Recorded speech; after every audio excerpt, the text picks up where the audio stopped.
ጸጋናይ አምላኽ አሉ ምሳና አይሓድግናን ይባርኽና ዕለት ዕለት ያብየና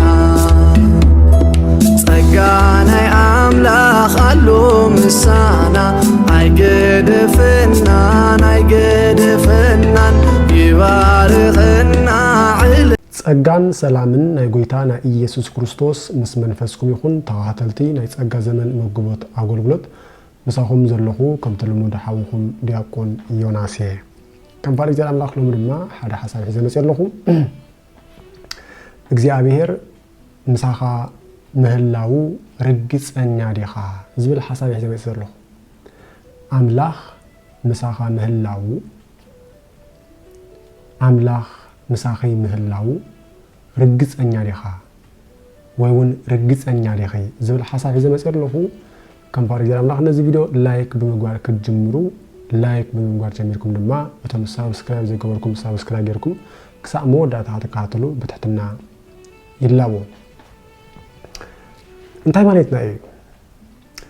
እግዚአብሔር ምሳኻኩም ዘሎ ርግጸና ዲኻ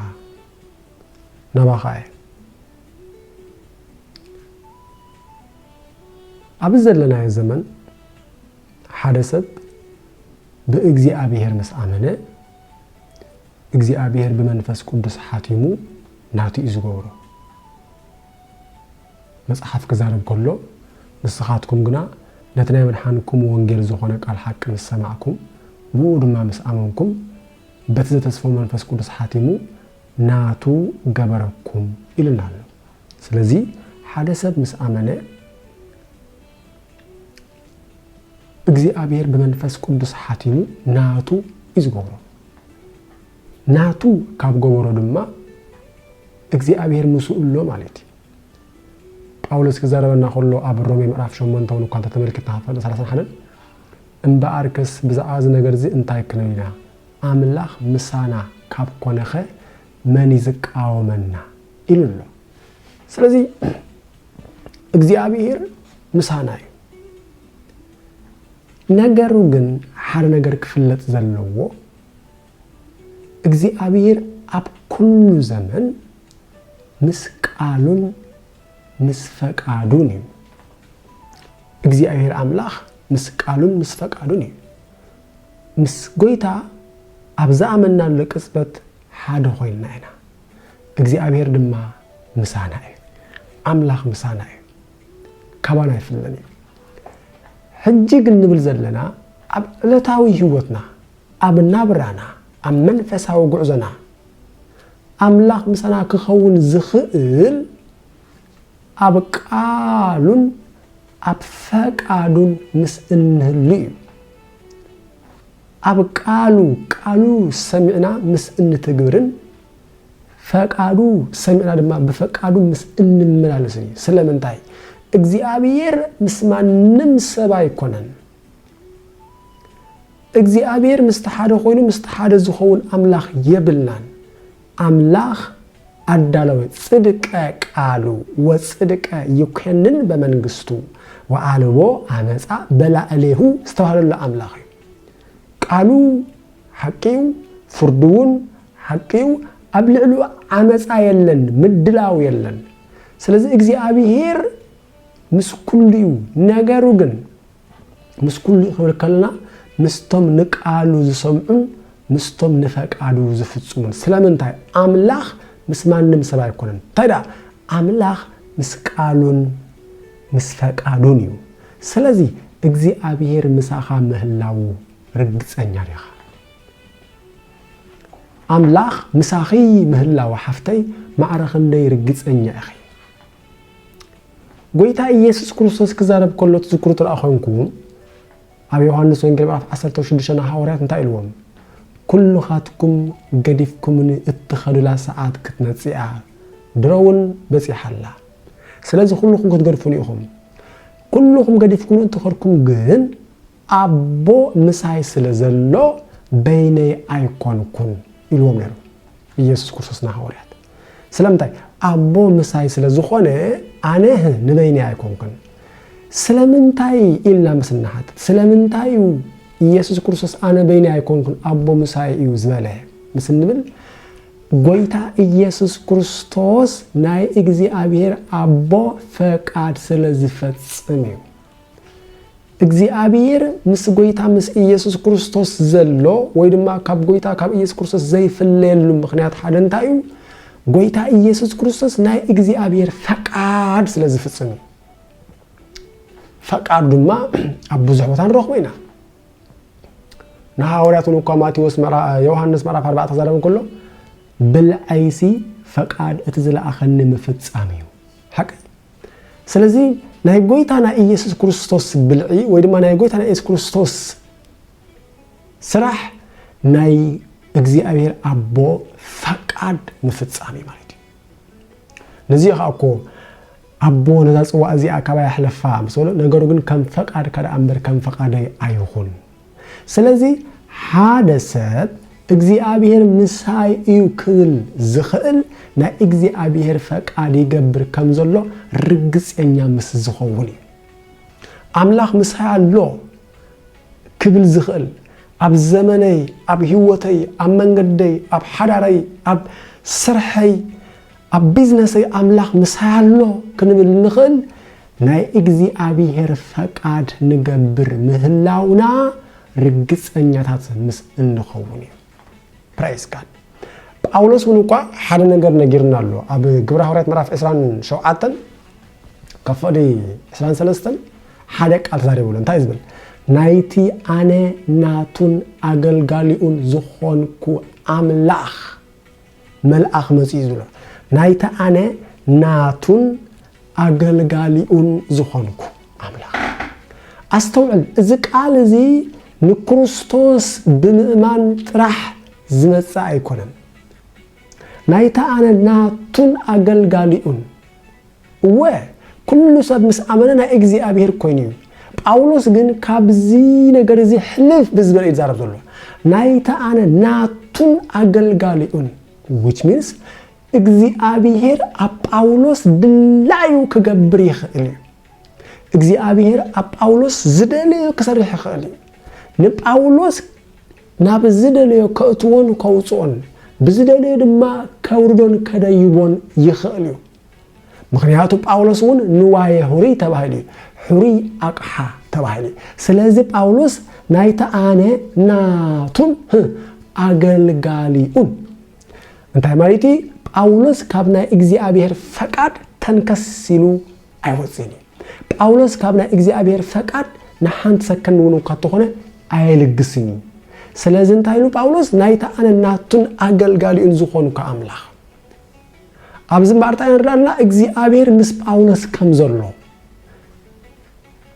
ጳውሎስ እግዚአብሔር ምስኡ ከም ዘሎ ርግጽኛ እዩ ስለዚ አነ እግዚአብሔር ምሳይ ከም ዘሎ ርግጽኛ ደ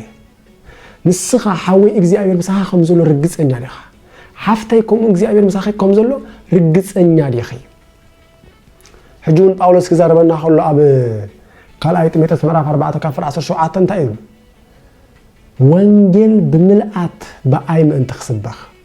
ኩሎም አሕዛብን ከአምኑ ጎይታ ምሳይ ኮይኑ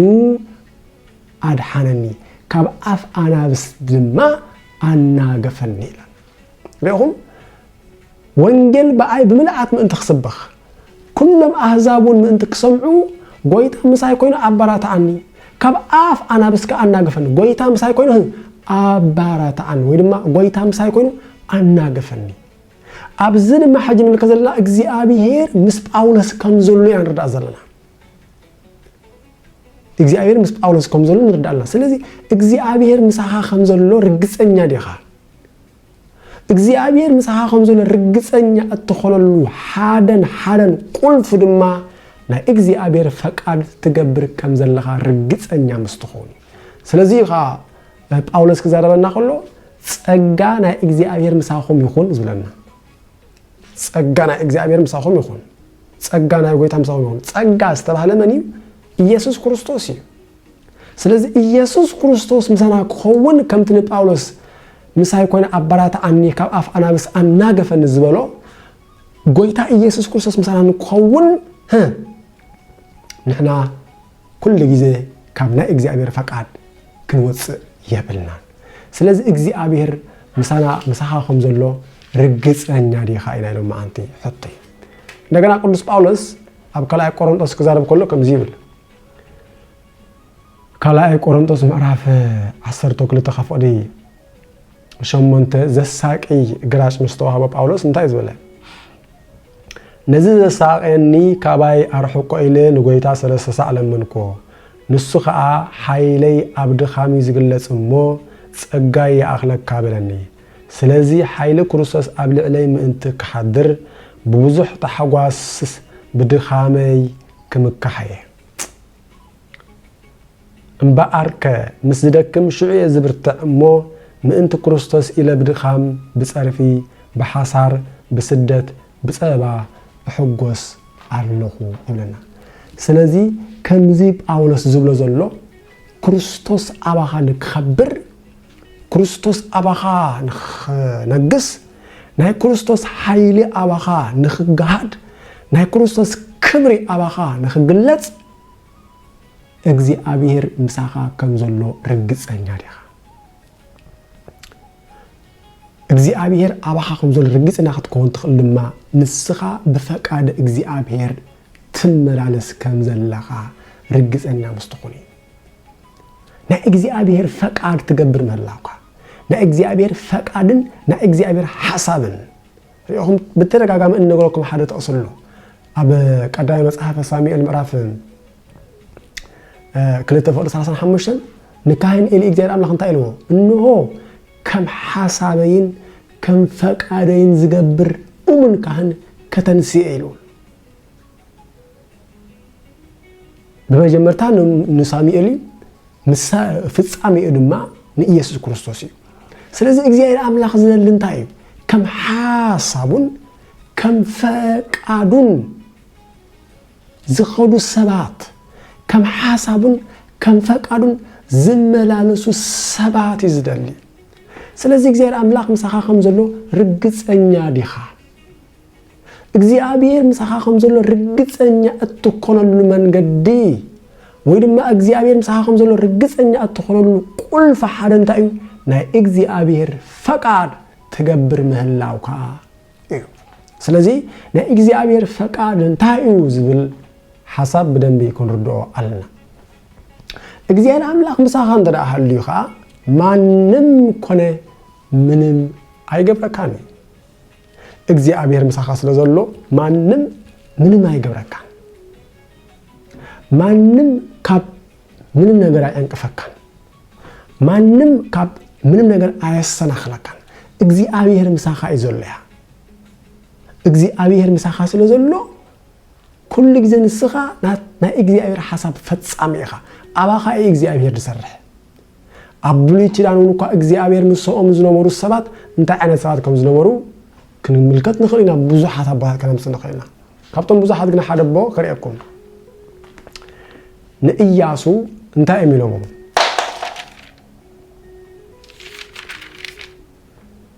إياسو مصحف معرف حدا خفدا 10 شعات كم زيبل كم تنو مسيب بخل زت تعززنا يو نعها خاخن إزازكائنا حنتس እግዚአብሔር አምላክ ካዳ كم تمس مسيه زنبره مساخ دما يخون ريهم كم تلو مسيه زتعززنا هنا اخدما كن انززكاينا حنتس እግዚአብሔር አምላክ كم تمس مسيه زنبره مساخ دما يخون ስለዚህ እዞም ሰባት እዚአቶም ንኢያሱ ዝእዘዝዎ እግዚአብሔር ምስ ኢያሱ ከም ዘሎ ርግጸኛታት ክኾኑለዎ እግዚአብሔር ከም ትሙስ ሙሴ ዝነበረ مساخ ጥራሕ ይኹን እምበር ከም ትሙስ ዝተኣዘዝና ኢና አኸድማ ክን እዘዘካይና ስለዚህ ኣብ ቅድም ደቂ ሰባት ሞጎስ እንረክብ ኣብ ዝኾነ ነገር ኣቲና ዓወት እንረክብ እግዚአብሔር ምሳና ምዝህሉ እግዚአብሔር ምሳና ንኽህሉ ድማ ናይ እግዚአብሔር ፈቃድ ክንገብር ኣለና ስለ ኢየሱስ ክርስቶስ እንኳን ቀዲሞስ እንታይ ኢልዎ ንጎይታ ብለይቲ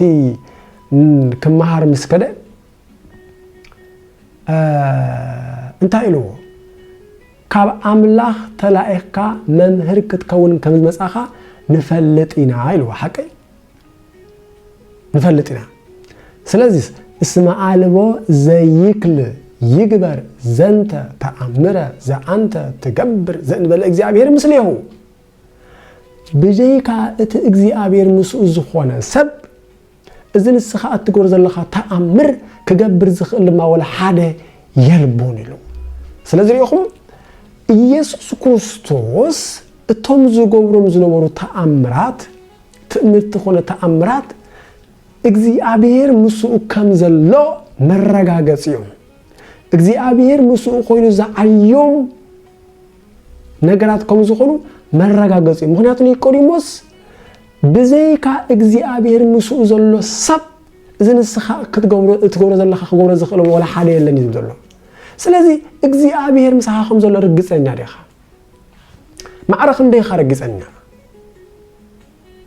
ነዚ ጳውሎስ ናይታ አነ ናቱን አገልጋሊኡን ዝኾንኩ አምላኽ ዝብል ዘሎ ማለት ስለዚህ አብዚ ዘመን እዚ ሓደ ናይ እግዚአብሔር ሰብ ዝኾነ አቅሓ ናይ እግዚአብሔር አቅሓ ክሳብ ዘይኮነ ወይ ድማ ናይ እግዚአብሔር አምላኽ መጠቀሚ ክሳብ ዘይኮነ እግዚአብሔር ከተቀመሉ ክሳብ ዘይከአለ እግዚአብሔር ምሳሃሎ ይሉ ከዛረብ ድፍረት ኮነ ተባዓት አይረከብኒ አስተውዕል አቀድሜ ለካ ምስ አመንካ እግዚአብሔር ምሳኻ እዩ ምስ አመንካ እግዚአብሔር በመንፈስ ቅዱስ ሐቲምካ እዩ ነገሩ ግን እዚ ምስ መንፈሳውነት ዘታሐዝ ይብሉ ምስ መንፈሳውነት ዘታሐዝ ይብሉ ምስ መንፈሳውነት ዘታሐዝ ስለዚህ ይብሉ አንተ ኢሎም ሰብ ቆሮንቶስ እኮ በመንፈስ ቅዱስ ተሐቲሞም እዩ ጸጋ አምላክ ተቀብሎም እዩ ግን ታይሎም ከም ህፃናት ስለዝኾንኩም ኢሎም ሐቂ ህፃናት ስለዝኾንኩም አጽም ምግብኩም አይካልኩም ገና ጸባ ደስተኩም ዘሎ ኾሎም ስለዚህ ህፃናት እዮም ሰብ ቆሮንቶስ አምዕራፍ 14 ድማ ፈቅዲ 22 ድማ በተሐሳስባ ብሱላት ኩኑ ኃጢአት በመስራት ህፃውንት ኩኑ በር በተሐሳስባስ ብሱላት ኩኑ ህፃናት አይትኩኑ ይልዎም ስለዚህ ሓደ ሰብ ምስ አመነ ብርግጽ በመንፈስ ቅዱስ ተሐቲሙ እግዚአብሔር ንሱ ግን አብ ህይወቱ አብ መንፈሳዊ ህይወቱ ይኹን አብ ህይወቱ አብ መንባብራዊ ህይወቱ አብ ሐባራዊ ህይወቱ እግዚአብሔር ንሱ ከም ዘሎ ርግጽና ክኾናሉ እዚ ድማ ናይ እግዚአብሔር ፈቃድ ምስ ዝፍጽም ፈቃድ እንዳንፍጽም ኮይና ኩሉ አባኻ ዝፍጽም ከም ናይ እግዚአብሔር ፈቃድ ዝፍጽም ማለት እዩ ኩሉ ስጉምቱኻ ከም ናይ እግዚአብሔር ፈቃድ ይዝኾን እዚ እንተ ኮይኑ ድማ አብ ህይወትካ ምንም ዘፍርሕ ኮነ ምንም ዘስግእ የለን ወላ ሽግር ተመጸ ወላ ፈተናን ተመጸ እቲ ፈተናውን ብናይ እግዚአብሔር ኃይሊ ከም ትወጾ ርግጸኛ አኻ ትኾን መጽሐፍናውን ከም ስለዝብለና አብ ቀዳማይ ቆሮንቶስ ምዕራፍ 10 ከም ዝብል ጳውሎስ ሰብ ክጸሮ ዘይክእል ፈተና አይበጽሐኩምን አምላኽ እሙን እዩ ስለዚህ ካብ አቅሙኩም ነው ክትፈተኑ አይሐድጎኩምን እዩ ምጽዋሩ ምእንቲ ክትኩሉ ግና ምስቲ ፈተናኩም መዋጾ ገይርልኩም አሎ ይኻ ምስቲ ዝመጽ ፈተና እንታይ አሎ መዋጾ ገይርልና አሎ እዚ ፈተና እዚ እግዚአብሔር ምሳኻ ስለዝኾነ ይኻ መዋጾ ዘለው ማለት እዚ ፈተና እዚ ድማ እግዚአብሔር ምሳኻ ስለዘሎ ይኻ ትፍተኖ ዘለኻ እዚ ፈተና እዚ መዋጾ ዘለዎ ድማ እግዚአብሔር አብ ህይወትካ ስለዘሎ ይኻ ትወጾ ዘለኻ እግዚአብሔር ፈቃዱ ንዝገብር ሰብ ኩሉ ግዜ ሙሱ እዩ ንኣብነት ከመይ ንመስሎ ሓንቲ ደ ንውላዳ ታተ ከተብል ከላ ታተ እንዳበለቶ እንዳኸደት ከላ አሞንጎሾ እንታይ አትገብር በዓሉ ይኸይድ ደላ ትሰደ አይዱ አይናን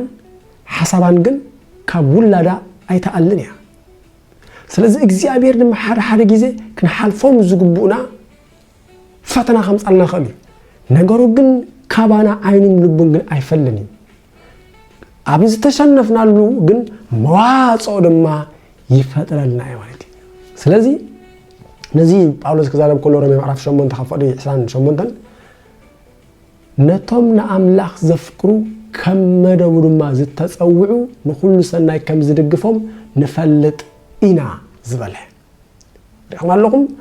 ንአምላኽ ዘፍቅሩ ሰባቱን ይፍተኑዮም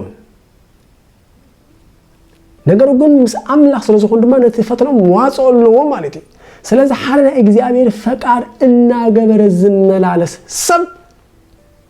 እግዚአብሔር ምስኡ ስለዝኾነ ምንም አይፈርሕን አእምሮ ድማ እናተለወጠ ስለዝኸይድ ካብ ምንም ድማ አይሰንብድን ሓደ ጥቅስ ክነግርሞ ካው ካኣለናይ ዕብራውያን ምዕራፍ 13 ከምዚ ብልና ዕብራውያን ጸሓፊ